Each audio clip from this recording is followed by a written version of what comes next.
From across Maryland, Virginia, and the District, this is Washington's 24-hour local news leader. News Channel 8's Live This Morning starts right now.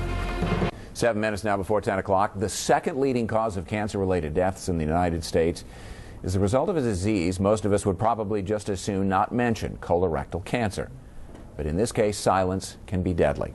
March is National Colorectal Cancer Awareness Month. And to help us better understand the disease is Dr. Anu Gupta, a radiation oncologist with associates in radiation oncology. Dr. Gupta, it's always a pleasure to have you here. Colorectal cancer, it's one of those things, unfortunately, that is sort of shrouded in, well, you know, nice people don't talk about things like that. Yeah, nice people die as a result, too, from not talking about things like this. Right. So what's one of the most important screening tests we have, you know, PSA, mammogram, colon cancer screening. It's also the one you do the least frequently. Most the screening recommendations are for people over the age, starting at the age of 50, once every 10 years, depending on risk factors. And risk factors means family history, history of polyps, inflammatory bowel disease. Those people have to start a little earlier. But for some reason, even though it's for most people it's once every 10 years, people don't do it, they forget, it sounds weird. You know, it doesn't have the best reputation either. No. You know, never minding the part of the body that we're talking about here. You have to drink a lot of what is charitably not a very good tasting liquid. It can be a little uncomfortable while it's happening and immediately after. But it's the only cancer screen where the doctor can actually visualize the field, as they say, look in there and see if there's a problem.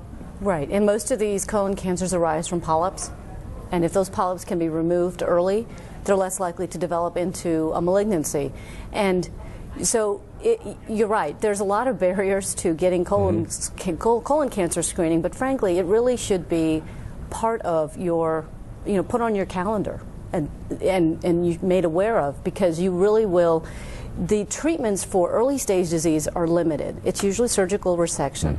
You get beyond early stage disease and the treatments become far more aggressive, far more toxic, and far more unpleasant than just a colon cancer screening would be. Yeah, you have to look at the big picture here. 2009, an estimated 106,000 new cases of colon cancer were diagnosed in the United States, and almost 41,000 from the disease. So we are talking about a major health threat here, that if you aren't talking about it, you're whistling past the graveyard in every meaning of that phrase. Right. And again, it's something you should be aware of that needs to be done, that should be brought up to your physician, because again, it's once every 10 years. It's very hard to assume your physician is going to keep track of when those 10 years are up for you.